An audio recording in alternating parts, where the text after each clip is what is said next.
Ashama hordoftoota Reedii Adam Tube akkam nagaa keessanii nageenyi koo kan jaalalaa fi kabajaa bakka jirtanitti isin bira haa ga'u jecha oduu ajaa'ibaa tokkoon qabadhee isiniif dhiyaadheera. Innis odeeffannoo dhuma isin bira na bira ga'eedhanii yookaan ammootu gaafii isin na gaafatan irratti deebii ciccimaa qabadhee isiniif dhiyaadheera. Akka dhuunfaa kootiitti wanta beekurraa isiniif himaa hamma xumura qophii kiyyaatti na waliin turaan affeerraa kooti an Reedii Adam Tube. Namoonni YouTube channel kiyyaaf haaraa taatan immoo subscribe gochuun irraanfatina. Subscribe erga gootanii yaada keenya like gochuuf share gochuun nu bira dhaabbadhaa isiniin jenna. Akkami nageenyi keessan badhaadha miti baga jiraattan isiniin jedha. Egaan har'a wanti irraa dubbachuu barbaadu wanti isin hundi keessanuu fayyadamtan jedhee yaaduudha. Keessattuu namoonni harki caalu namoonni biyya alaa jiru kuni harki caalu paaspoortii hin qabu. Kun immootu paaspoortiin isaa iqaamaa fixatee kan qabu mootu paaspoortiin isaanii madaamii isaaniitiin harkaa uggurame yookaan immoo madaamii isaanii harka jira. Paaspoortii kana akkamitti osoo hin qabaanne biyya galuu dandeenya? Osoo hin qabaanne akkamitti biyya biraa deemuu dandeenya ka jedhurraa bal'inaan haasofna jechuudha. Hamma xumura qophii kiyyaatti na waliin turaa isiniin jedha. Maaliif namni tokko gaafa dubbatu viidiyoo sirriitti dhageeffatu isarraa eegama. Yookaan immoo osoo hin dhageeffatiin ka'ee wal komachuun gaarii miti waan ta'eef osoo hin komatiin dura viidiyoo kiyya hordofaa isiniin jedha. Paaspoortii yoo hin qabaanne akkamitti biyya galtaa isa jedhu.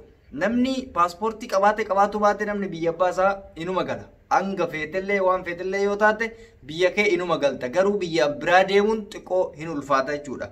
Immootu biyyuma alaa teettee paaspoortii akkamitti akka baafatuu dandeessu. Biyyuma alaa teessee paaspoortii yoo hin qabaannellee duraan baafachuu ni danda'ama jechuudha. Maaliif ani biyya kanatti namoota hedduu baasee jira akka dhuunfaa kiyyaatti. So isinillee paaspoortii akkamitti akka baafatuu dandeessan isinii hima. Keessattuu namoonni koppii qabdan immoo mana madaamitti fa'aa gatanii baddi ijoolleen mana madaamitti fa'aa hin jiraa miti badan.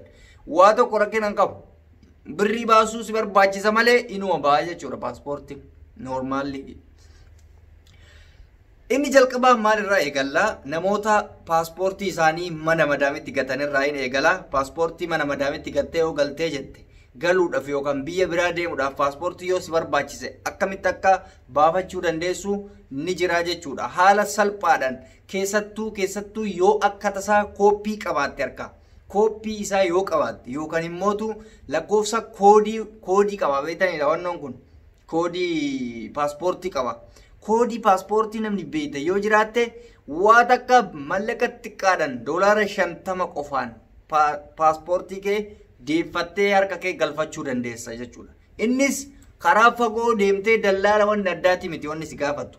Imbaasii dhaytee paaspoortiin na jalaa bade jettee iyyata kannatta. Iyyata paaspoortii keetii yookaan immootu dhayteetiniin biyya galuu barbaada jetteeni paaspoortii achi baafatta jechuudha. $50 qofa. $50 paaspoortii kee guututti fudhatta jechuudha. Kasi jalaa badee yoo jiraatte warra jalaa badeefi kun isinii gala. Maaliif namoonni beeytanii xalaba kanaa ba'aniitiniin gara barraa kanatti yeroo deeman paaspoortii ofii madaamii biratti gatanii deemanii achi booda paaspoortii hin qabnu jedhan. Paaspoortii kee baafachuun waanuma salphaadha. Namni waan wallaalee hin beeku malee ofuma isaati ofuma keessanii harka of qabdan malee paaspoortii Imba abbaan barbaade lammii Itoophiyaa ta'uu qofa si gaafata jechuudha. Lammii Itoophiyaa ta'uu qofa si gaafata. Kuni warra kooppii qabuudhaaf jechuudha. Warra kooppiis hin qabne, warra immoo paaspoortiin harkaa badellee akkaataan inni itti baafatuu danda'u paaspoortii hin qabu jettee baafatta. Namni paaspoortiin kee koodii wallaaltee kooppii harkaa hin qabne gaafa imbaasii deemtee baafattu hin qaba jettee hin baafattu. Ani paaspoortii hin qabu jetteetiniin paaspoortii haaraa baafatta jechuudha. Yookaan siin baasan koodii si gaafata yoo ati hin qabaanne jalaa badde jetteen koodii isa si gaafatanii yoo koodii isa hin qabaanne siin baasan ati immoo maal gochuu qabda? Paaspoortii hinuma hin baafanne hin qabu jettee baafatta. Sii galee hin qabu jetteetiniin paaspoortii san baafatta jechuudha. Wanni sirraa barbaachisu maalinni? Wanni sirraa barbaachisu jarri wanni si gaafattu maalinni? Mattaawaqaa jireenyaa kan Itoophiyaa si gaafatti. Mattaawaqaa jireenyaa kan Itoophiyaa immoo akkaataa itti argatan salphaadha. Namni biyya alaa taa'ee mattaawaqaa Itoophiyaa harkaan qabuu hin beeyna garuu fudhatuu hin dandeessa. Biyya keetiitti bilbilattee maatii keetiitti bilbilattee salphumatti poostadhaan siif ergamuu danda'a jechuudha. Mattaawaqaan poostadhaan si ergama yookaan immootu orjinaala piriintii isaa suuraa kaasifte orjinaala argiteemi suuraa orjinaala hin kaasiftaa orjinaala kaasifta san moobaayilii keetiin ergitee piriinti goota mana piriintii yookaan mana kooppititti deemtee baasisiisuu dandeessa jechuudha.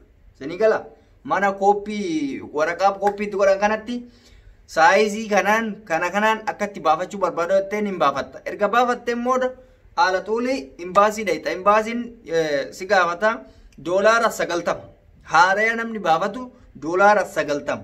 Kun ammoo warra jalaa badee koodii hin beekne qofaaf osoo hin taane namni guutumaan guutuutti amma dura paaspoortii baafatee hin beeknellee baafatuu hin danda'a. Biyyuma jirtutti jechuudha. Dubaay teettee, Kwaatar teettee, Baareen teettee, Libaan teettee, Seebudoonii teessee, Suurii teessee, as teessee ni baafattaa jechuudha. Biyya galuu barbaada. Tangisee baafattu kana paaspoortii baafadhee biyya galuu barbaada. Kanaaf paaspoortiin barbaada yoo jetteen mattaawaqaa ulaagaa amma isiniin jedhe kana guuttattan jechuudha. Biyya bilbiltanii poostaan hin argamu. Wanni poostaan hin argamne hin jiru. Poostaa abbaa barbaada namni hin beekne hin jira hin jiru. Biyya guddatte keessatti an poostaa hin beeku jechuun sheemidha beektanii. Kana waan ta'eef hundi keessanuu poostaa hin beektan jedhee amanaa. Poostaa kana yoo isin ergame kallattiin hin baasii deemtanii namni qabdanis namni isin jalaa baddes namni kamiyyuu paaspoortii abbaa paaspoortii taate biyya biraa deemuu dandeessaa jechuudha ergasii. Fiizaa minaamina sin gaafatu waan ajaa'ibaa paaspoortiin haarofti immoo baay'ee gaariidha. Paaspoortii haarofti biyya feete deemuudhaaf baay'ee si gargaara ji'oota 3 jechuudha. Ati immoo ji'a 3 jettee baduu sin dandeessa gara biraatti. Paaspoortii harkaan erga gaatte gara barbaaddee gaafa hin deema jette paaspoortiin kee qulqulluudha haaraa waan ta'eef galii adda addaa waan adda addaa kana baay'ee sin gaafatu hin beektanii miti. Kana waan ta'eef akkasitti hundi keessanuu paaspoortii harkatti akka galfattan. Namoonni baay'een sababa kanaatti hidhamaa biyya galuun isa cinqaa paaspoortii koo madaam koonaa kennuu didde paaspoortii koo arabni narraa fudhateera biyya galuun hin danda'ama. Poolisii yoo naqabe malee galuu hin danda'u jedhanii sammuu ofii amansiisan. Wanti sammuu keessan akkasitti cinqitaniif tokko hin jiru. Paaspoortii baafatuun waan baay'ee sirraan fudhattu. Baay'ee namni haaromsuu ji'a 2 nama jalaa tura. Nama haaraa baafatu ji'a 2tti si deebi'a. Akkamitti beektanii akka inni itti deebi'u? Imbaasiin asii maqaa keetii fi foormii kee hunda guutee Itoophiyaatti erga. Itoophiyaatti si hojjetamee gana imbaasii si hojjechiisa beektu. Itoophiyaatti si hojjetamee gaafa si deebi'e dhayxee gaafattee fudhatta ijuu jarruu qaxaroo sii qabdi malee har'uma baafattee akka Itoophiyaa san guyyaa 3 torbee boodan fudhadhachuun hin danda'amu. Itoophiyaattuu amma akka duraanii sanii miti hin jiru. Guyyaa 3 guyyaa maalii wanni jedhu kun hin jiru.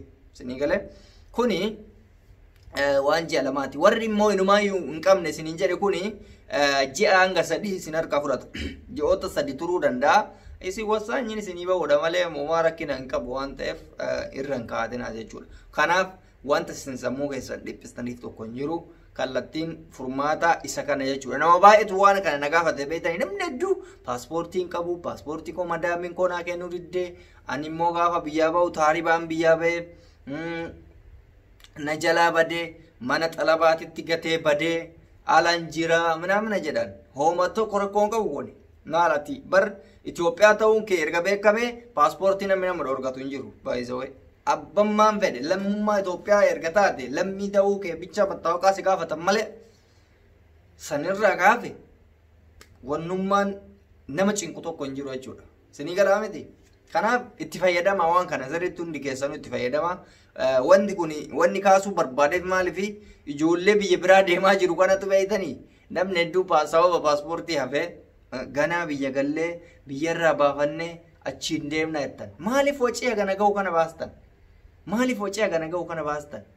Birrii guddaadha barkun. Dubaay ganaa biyya galtee Itoophiyaa irraa Dubaayin birrii 30 fa'a maal idaa qabdaa yaabbo? Ameerikaan deemtu war birrii 30 akka kafaltu. Ameerikaa deemaa hin jirtu. Dubaayin deemuudhaaf birrii 30 kafaluun hanga hin ulfaatu laata. Biyya biraatirraa natsaa deemtee waan achitti hojjettee kafalatte si wayya birrii xiqqaa kafalta.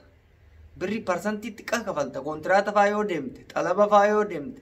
Sinii galee kana isinii wayyaa jechuudha. Furmaata kanaaf keessattuu namoonni warra Su'uud Arabiyaa jiru paaspoortii hin qaban. Harki caalu paaspoortii hin qabu namni. Sinii gala. Paaspoortii dirqama harka keessanii qabaatuu qabdan. Paaspoortiin eenyummaa keessanii waan ta'eef hundi keessanuu harkatti akka qabattan abdii isinirraa qaba. Kana waan ta'eef gaafiin keessan asumaan deebii argatee jira.